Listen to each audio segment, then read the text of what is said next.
Utilizamos un potente modelo de IA para crear dos pensadores intelectuales, un ateo y un creyente en Dios. Los sometimos a un debate cara a cara, para abordar una de las preguntas más desafiantes de la humanidad.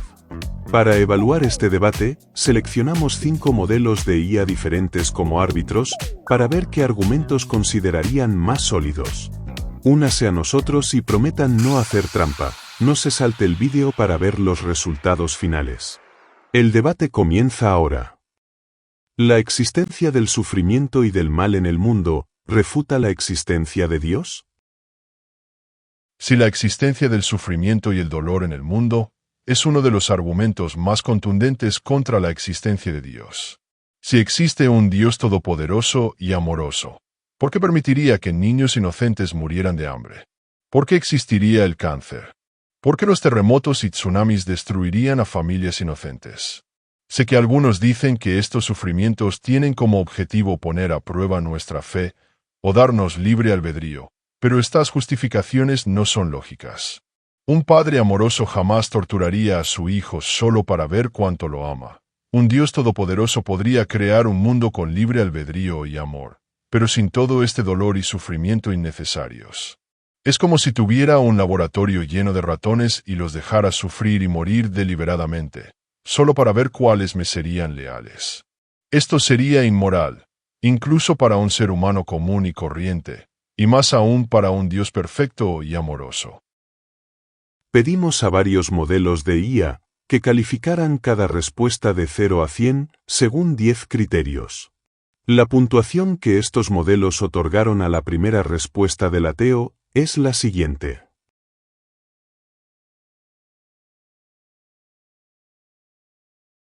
No niego el sufrimiento que existe en el mundo, pero este sufrimiento no prueba que Dios no exista. De hecho, sin Dios, ni siquiera podríamos decir que algo es malo o poco ético. Cuando dices que el sufrimiento de niños inocentes es malo, estás usando un estándar moral que en sí mismo necesita una fuente trascendente.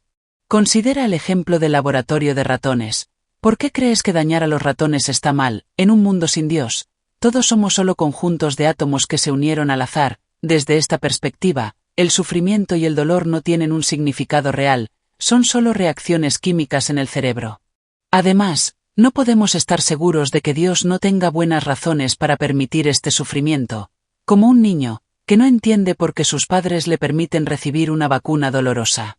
Desde nuestra perspectiva limitada, quizá no comprendamos toda la sabiduría divina.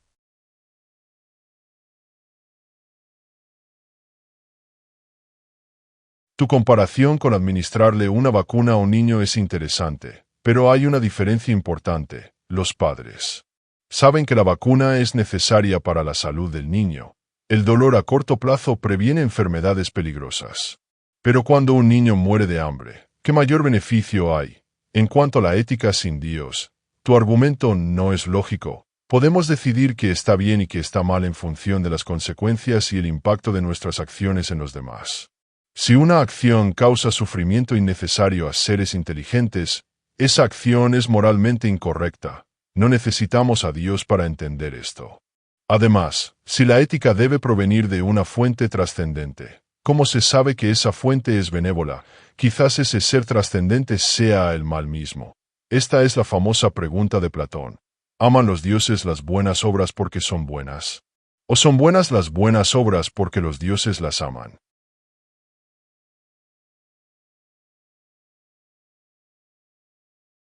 Permíteme abordar tu último punto sobre el dilema de Platón.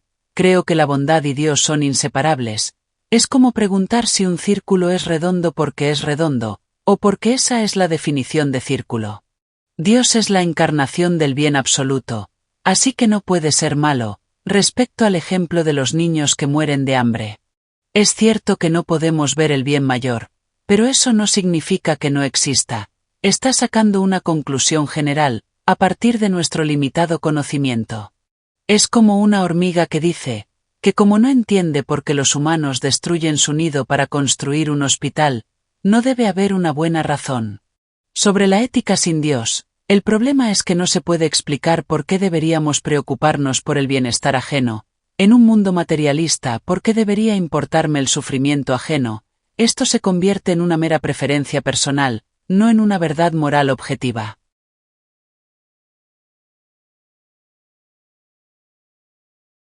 El problema con tu comparación con las hormigas es que los humanos, a diferencia de ellas, tenemos la capacidad de comprensión y análisis moral.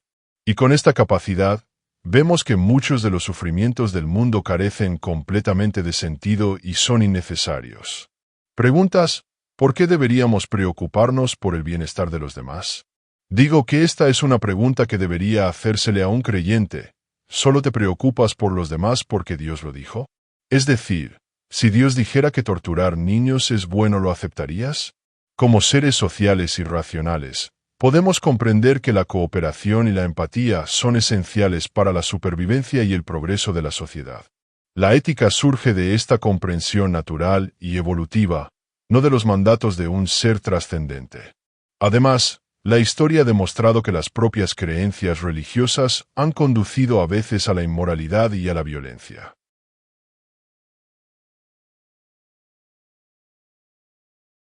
Su argumento sobre el origen social y evolutivo de la ética tiene un problema fundamental. La evolución solo puede explicar por qué sentir ciertas acciones son correctas o incorrectas, no si realmente lo son. Es como decir que como la evolución nos hizo gustar lo dulce, comer dulces es una verdad moral. En cuanto a tu pregunta sobre torturar niños, estás haciendo una suposición imposible. Es como preguntar qué pasaría si 2 más 2 fuera igual a 5. Dios no puede decir que torturar niños es bueno, porque eso contradice su naturaleza de ser absolutamente bueno.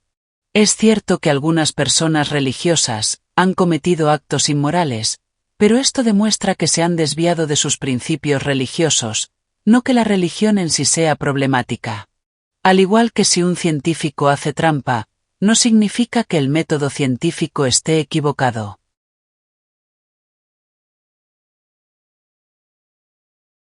Es interesante que digas que mi ejemplo de tortura infantil es una suposición imposible, porque el mismo Dios del que estás hablando está permitiendo que los niños sufran. Ahora mismo dices que Dios no puede considerar buena la tortura infantil, porque contradice su naturaleza, pero este mismo Dios permite que la guerra, el hambre y la enfermedad torturen a los niños. Tu ejemplo de 2 más 2 igual a 5 tampoco es preciso. Las matemáticas son un sistema lógico con reglas claras, pero según tú, la ética depende de la voluntad de Dios, así que deberías poder explicar por qué Dios permite algunos sufrimientos y otros no sobre la evolución. Es cierto que nuestros sentimientos morales son producto de la evolución, pero podemos examinarlos y refinarlos con la razón y la lógica. Así como la ciencia comienza con observaciones sensoriales, pero llega a verdades objetivas a través de la lógica y la experimentación. Estás comparando el sufrimiento natural con el sufrimiento intencional, lo cual no es correcto. Cuando alguien tortura deliberadamente a un niño, es diferente a cuando ocurre un desastre natural. Es como la diferencia entre que alguien prenda fuego a tu casa deliberadamente y que un rayo provoque un incendio. Respecto a la diferencia entre matemáticas y ética, esto confirma mi ejemplo. Así como las verdades matemáticas existen independientemente de nosotros, las verdades morales también existen independientemente de nosotros. Y tienen su raíz en la naturaleza divina. Estas verdades morales son inmutables, como las leyes matemáticas. Tu comparación con la ciencia también es problemática. La ciencia solo nos puede decir qué es, no qué debería ser, no se puede derivar debería del es, aunque sepamos que la empatía y la cooperación son beneficiosas para la supervivencia de la sociedad, esto por sí solo no puede constituir un principio moral.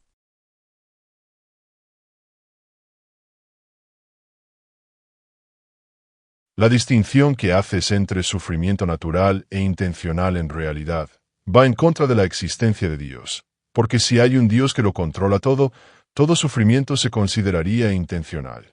Los rayos, los terremotos y las enfermedades están bajo el control de Dios. Y Él podría prevenirlos, pero no lo hace. Respecto a es, y debería, tu argumento no es lógico. Podemos alcanzar principios éticos al comprender las consecuencias de nuestras acciones y considerar objetivos humanos comunes, como reducir el sufrimiento y aumentar el bienestar. Es como cuando sabemos que el objetivo del ajedrez es ganar la partida. Podemos entender qué movimientos son buenos y cuáles son malos. Su afirmación de que la ética es inmutable, como las matemáticas, contradice la historia religiosa. Distintas religiones, e incluso una misma religión a lo largo del tiempo, han tenido diferentes interpretaciones de la ética. Esto demuestra que la ética religiosa no es fija y cambia con la sociedad.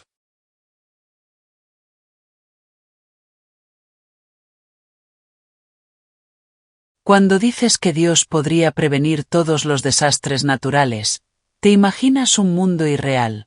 Las leyes de la naturaleza son esenciales para el funcionamiento del mundo. Por ejemplo, los mismos movimientos de las placas tectónicas que causan terremotos son necesarios para la formación de montañas y el mantenimiento de la atmósfera terrestre. Tu ejemplo del ajedrez es interesante, pero recuerda que los humanos crearon las reglas del ajedrez. ¿En un mundo sin Dios, quién determina el propósito de la vida? ¿Por qué debería ser la reducción del sufrimiento el objetivo? Alguien podría decir que aumentar el poder o el placer personal es más importante. Sobre el cambio en la ética religiosa, confundes las interpretaciones humanas de los principios morales con los principios mismos. Es como decir que, dado que nuestra comprensión de la física ha cambiado a lo largo de la historia, las leyes de la física también han cambiado. Las verdades morales son constantes, es nuestra comprensión de ellas la que evoluciona.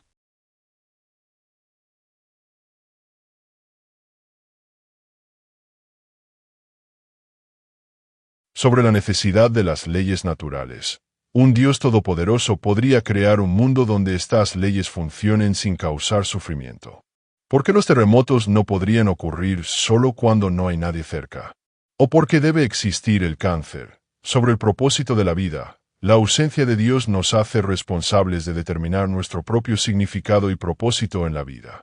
Y la mayoría de las personas, independientemente de su religión, concluyen que reducir el sufrimiento y aumentar la felicidad es un objetivo más lógico. Incluso quien busca el poder y el placer personal, al reflexionar profundamente, se da cuenta de que, en una sociedad llena de sufrimiento, tampoco puede alcanzar sus deseos. Tu comparación con la física tampoco es exacta. Podemos descubrir las leyes de la física mediante la experimentación y la observación. Pero, ¿cómo podemos descubrir esas verdades morales inmutables de las que hablas?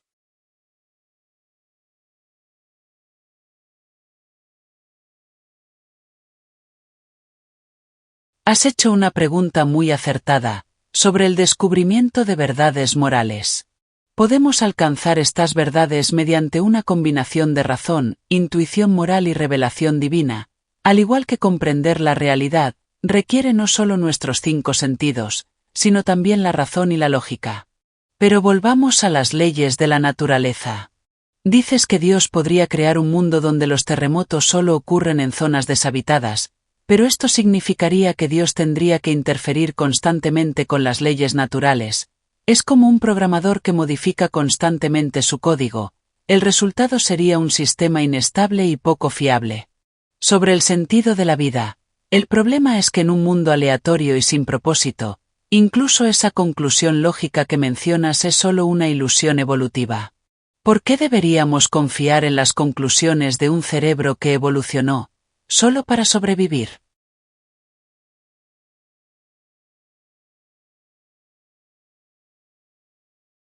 Tu comparación de programación es interesante, pero un buen programador diseña su sistema desde el principio, para que no necesite modificaciones constantes. Un Dios todopoderoso podría haber escrito las leyes de la física desde el principio, de forma que no causaran sufrimiento innecesario.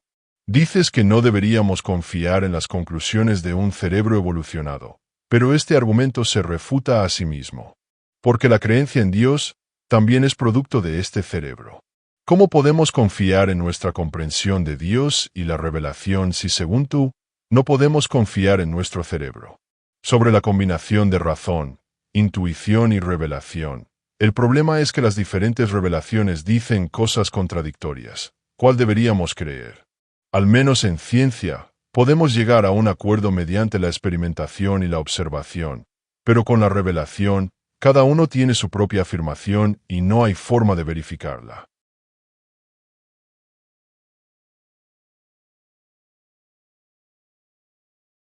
Has señalado con acierto las contradicciones entre diferentes revelaciones, pero este problema también existe en la ciencia. Las teorías científicas a veces se contradicen, la solución es encontrar la mejor explicación utilizando la razón y la experiencia, así como un científico elige la teoría que proporciona la mejor explicación entre diferentes teorías, también podemos elegir la religión más lógica entre diferentes religiones. Respecto al diseño inicial del mundo, recuerden que no sabemos si este mundo no es el mejor estado posible. Quizás cualquier cambio en las leyes de la física habría causado problemas mayores. Es como explicarle a un ingeniero por qué no construyó un puente más resistente, sin saber que un puente más resistente podría haber causado otros problemas. Y sobre confiar en nuestro cerebro, hay una diferencia importante. Si Dios nos creó, podemos estar seguros de que nuestra capacidad de razonamiento fue diseñada para comprender la verdad, no solo para sobrevivir.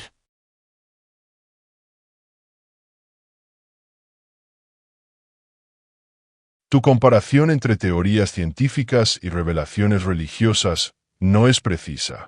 Las teorías científicas son comprobables y refutables, pero las afirmaciones religiosas no. Cuando una teoría científica no concuerda con la evidencia, los científicos la descartan. Pero cuando una creencia religiosa no concuerda con la realidad, suele estar justificada, o dicen que los caminos de Dios son misteriosos.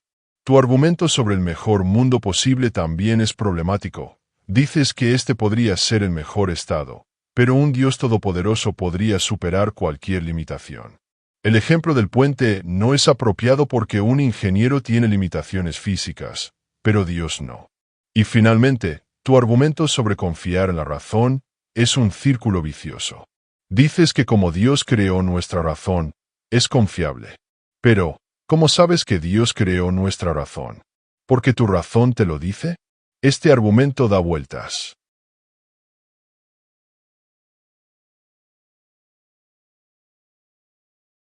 Es cierto que las teorías científicas son refutables, pero muchas creencias religiosas también lo son. Por ejemplo, si se demostrara que Jesús nunca existió, esto refutaría el cristianismo, o si se demostrara que el Corán contiene contradicciones, esto rechazaría su afirmación de origen divino. Respecto a la omnipotencia de Dios, estás presentando un concepto demasiado simplificado. La omnipotencia significa la capacidad de hacer cualquier cosa lógicamente posible, no cosas contradictorias. Dios no puede darnos libre albedrío genuino y al mismo tiempo evitar todas nuestras malas decisiones. Eso es contradictorio, y sobre el argumento circular, descubrimos la existencia de Dios de diversas maneras. La experiencia personal, el razonamiento filosófico, la evidencia histórica y el orden del universo. Confiar en nuestra razón es solo uno de estos caminos, no el único.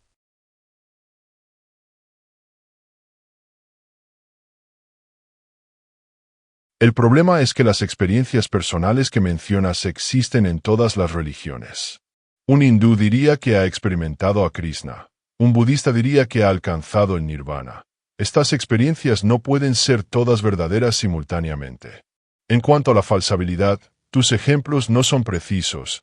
Incluso si se demostrara que Jesús no existió, muchos cristianos dirían que la fe en el significado espiritual es más importante que la realidad histórica. O si se encontraran contradicciones en los textos sagrados, dirían que debemos encontrar la interpretación correcta.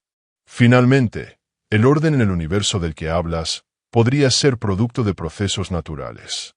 Darwin demostró que incluso los organismos más complejos pueden surgir sin un diseñador inteligente. Ya no necesitamos asumir la existencia de Dios para explicar el orden en la naturaleza.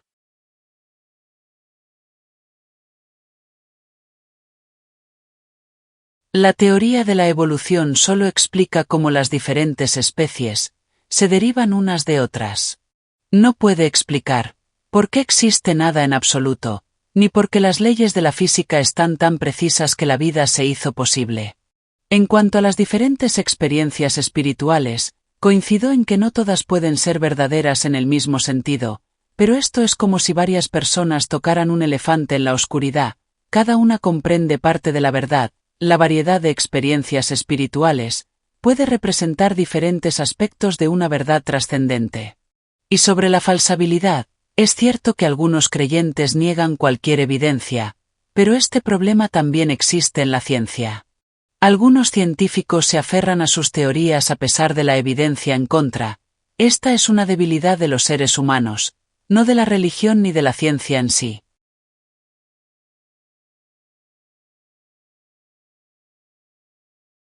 Tu comparación entre la historia del elefante y las experiencias religiosas es problemática. En esa historia, hay un elefante real que todos tocan, pero con las afirmaciones religiosas, primero hay que demostrar que realmente hay algo que tocar. En cuanto al ajuste preciso de las leyes físicas, existen dos problemas. Primero, desconocemos la precisión real de estas configuraciones, quizá la vida podría formarse en condiciones muy diferentes. Segundo, incluso si estas configuraciones fueran precisas, la teoría del multiverso podría explicarlas. Entre infinitos universos con leyes diferentes, existimos naturalmente en uno donde la vida es posible. Y por último, es cierto que algunos científicos aferran a teorías incorrectas, pero con el tiempo, la comunidad científica llega a un consenso mediante la evidencia y la experimentación. Sin embargo, en religión, no hay una manera objetiva de resolver los desacuerdos.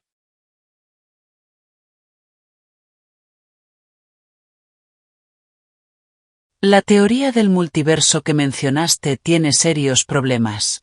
Primero, no hay forma de comprobarla ni demostrarla. Es exactamente la misma crítica que haces a las creencias religiosas.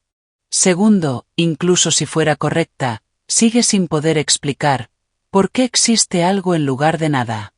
Respecto a la comparación con el elefante, confundes premisa con la conclusión. No pretendo demostrar la existencia de Dios con este ejemplo, sino demostrar que la diversidad de experiencias religiosas no significa necesariamente que todas sean erróneas. Y sobre el consenso científico, no olviden que muchas de las verdades científicas actuales fueron rechazadas en su momento por la mayoría de la comunidad científica. El consenso no siempre es señal de verdad. A veces, una minoría que ha alcanzado la verdad debe oponerse a la mayoría.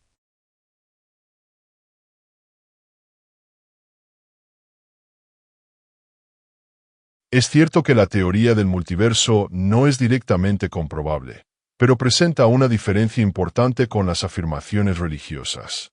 Esta teoría se deriva de las leyes físicas que conocemos, no de experiencias personales ni textos antiguos. Es como cuando resolvemos las ecuaciones de Einstein y llegamos a los agujeros negros, incluso si no podemos observarlos directamente. En cuanto a por qué existe algo en lugar de nada, esta pregunta filosófica también existe para el teísmo. ¿Por qué existe Dios en lugar de nada? Si se afirma que Dios siempre ha existido, podríamos decir que quizás el universo o el multiverso siempre han existido, y sobre el consenso científico, es cierto que a veces se equivoca, pero la cuestión es que la ciencia tiene un método para corregirse. Las teorías incorrectas se descartan con nueva evidencia, pero las creencias religiosas no suelen cambiar ni siquiera con evidencia contraria.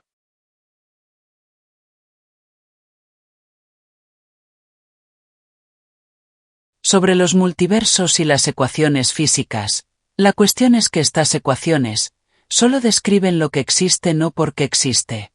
Incluso si entendemos cómo funciona un multiverso, seguimos sin saber por qué existen estas ecuaciones y leyes.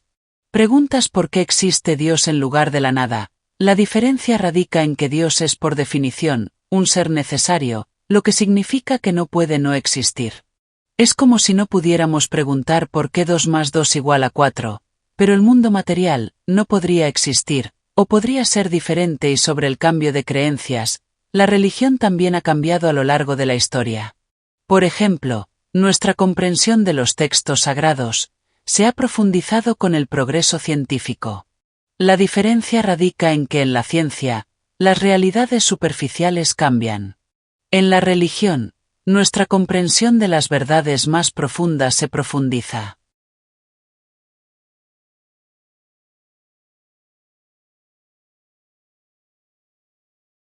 Esta afirmación de que Dios es un ser necesario es en sí misma una suposición infundada. Es solo un juego de palabras. Defines a Dios como necesario y luego dices que por lo tanto, debe existir. Es como si definiera a un dragón perfecto como un ser que necesariamente existe, por lo que debe existir. Tu comparación con 2 más 2 igual a 4 tampoco es precisa. Esta es una verdad lógica que se desprende de la definición de los números.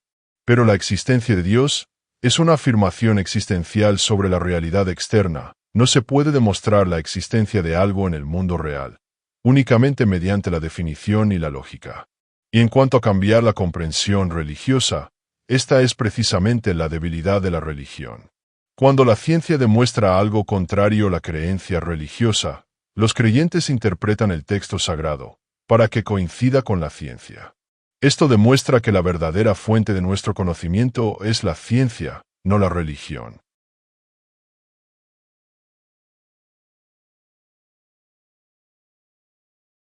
Tu ejemplo del dragón perfecto es interesante, pero presenta una diferencia fundamental con el concepto de Dios.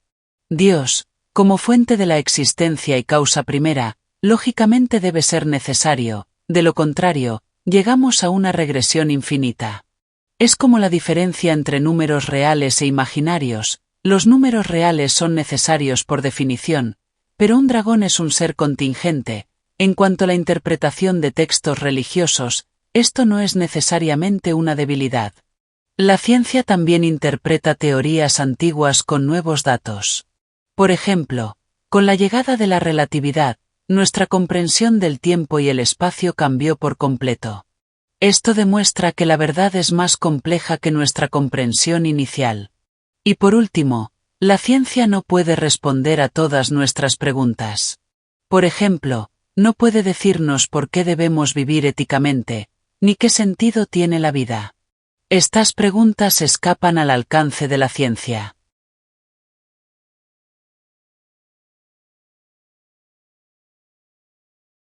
Es cierto que la ciencia no puede responder directamente a las preguntas sobre el significado y la ética, pero puede ayudarnos a comprender mejor por qué nos las planteamos.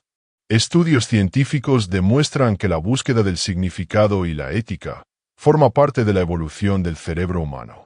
No necesitamos asumir que un ser trascendente nos planteó estas preguntas sobre la primera causa y la regresión infinita. ¿Por qué Dios no puede formar parte de esta regresión? Si todo necesita una causa, Dios también debe tenerla. Si dices que Dios no necesita una causa, ¿por qué el universo o las leyes de la física no pueden existir sin una causa? Y sobre los cambios en la ciencia y la religión, hay una diferencia importante. El cambio en la ciencia se basa en nueva evidencia, pero el cambio en la religión suele ser una reacción a la presión externa. La ciencia dice, esta nueva evidencia demuestra que necesitamos cambiar nuestra teoría.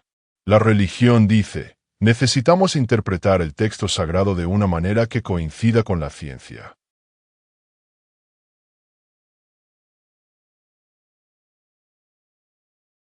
El punto que planteaste sobre la evolución del cerebro y la búsqueda de significado es un arma de doble filo. Si nuestro cerebro es producto de la evolución y está diseñado únicamente para la supervivencia, ¿cómo podemos confiar en nuestro razonamiento científico y lógico? Quizás la creencia en el materialismo también sea solo una adaptación evolutiva. Respecto a la primera causa, el problema radica en que el mundo material posee las características de un ser contingente, como el cambio, la limitación y la dependencia del tiempo y el espacio. Pero Dios, como ser inmaterial, no tiene estas limitaciones. Es como la diferencia entre los números y los objetos físicos. El número 2 no necesita una causa, pero 2 manzanas sí la necesitan. Y sobre el cambio en la religión. Estoy de acuerdo en que a veces estos cambios se produjeron bajo presión externa, pero esto demuestra que la religión puede adaptarse a la verdad, no que esté completamente equivocada.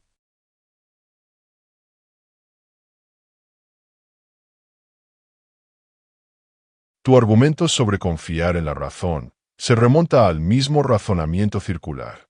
Dices que no podemos confiar en un cerebro evolucionado, pero usas el mismo cerebro para argumentar sobre la existencia de Dios.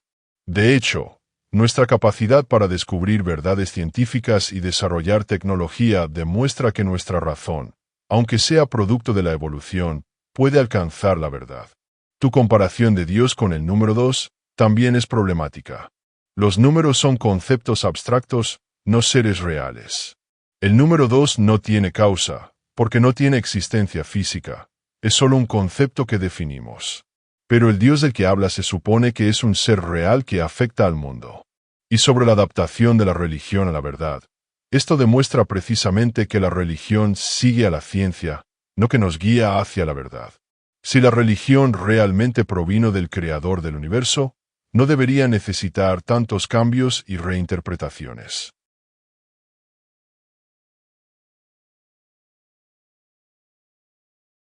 Has planteado un punto sutil sobre la religión como un seguidor, pero quizás esto forme parte del plan divino, que nuestra comprensión de la verdad se profundice gradualmente.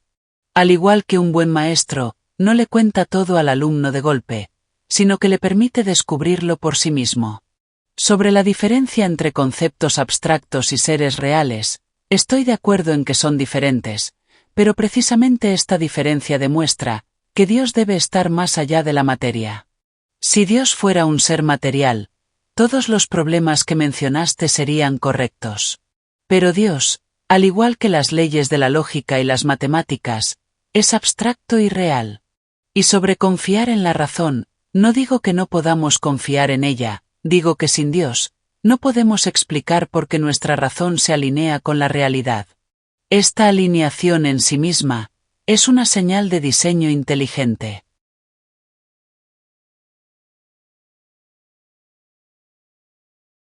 El ejemplo del maestro y el alumno no puede justificar cambios en la religión.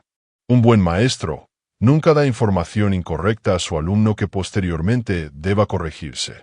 Sin embargo, los textos sagrados están llenos de afirmaciones científicas incorrectas que posteriormente deben interpretarse.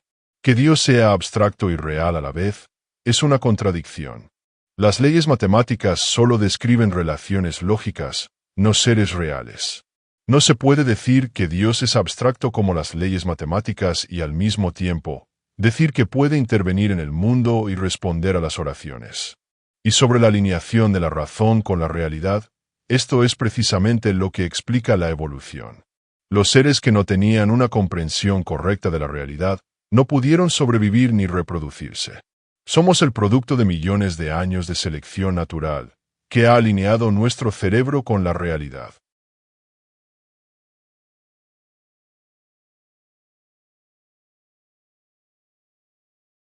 Tu explicación evolutiva de la alineación entre la razón y la realidad no es completa. La selección natural solo puede explicar por qué podemos comprender cosas necesarias para la supervivencia.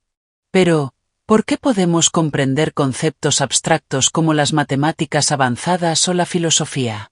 Estas habilidades no eran esenciales para nuestra supervivencia. Sobre la contradicción entre ser abstracto y real, esto no es una contradicción. Dios puede estar más allá de la materia, pero interactuar con el mundo material, al igual que nuestra mente, que es inmaterial. Puede afectar nuestro cuerpo físico. Y en cuanto a los errores científicos en los textos sagrados, debemos considerar que el propósito de estos textos era la guía espiritual, no la educación científica. Si estos textos se hubieran escrito en el preciso lenguaje científico actual, habrían sido incomprensibles para su público original.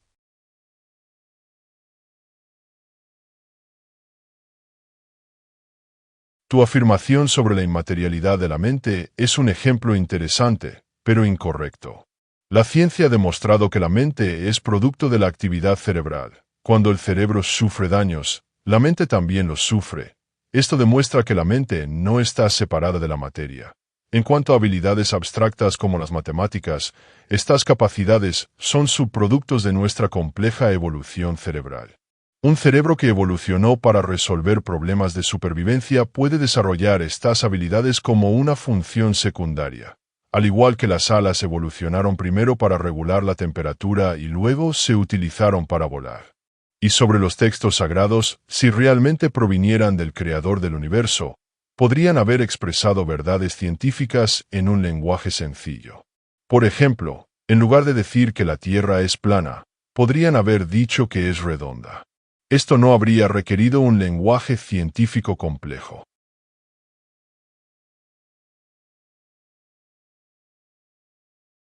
La evolución de las capacidades mentales presenta una diferencia importante con la evolución de las alas. Las alas muestran un cambio gradual de una función física a otra.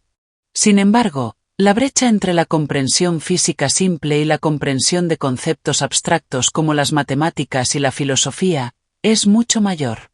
En cuanto a la relación entre el cerebro y la mente, es cierto que el daño cerebral afecta a la mente, pero esto no significa necesariamente que la mente sea lo mismo que el cerebro. Es similar a cómo un daño en la antena afecta la calidad de la televisión, pero esto no significa que la imagen de televisión sea la antena. Y sobre los textos sagrados, imaginen si Dios hubiera dicho que la Tierra es redonda, la gente de aquella época, que solo veía la superficie plana de la Tierra, probablemente habría rechazado esta afirmación e ignorado todo el mensaje espiritual del texto. A veces, incluso la verdad más simple requiere un contexto cultural apropiado.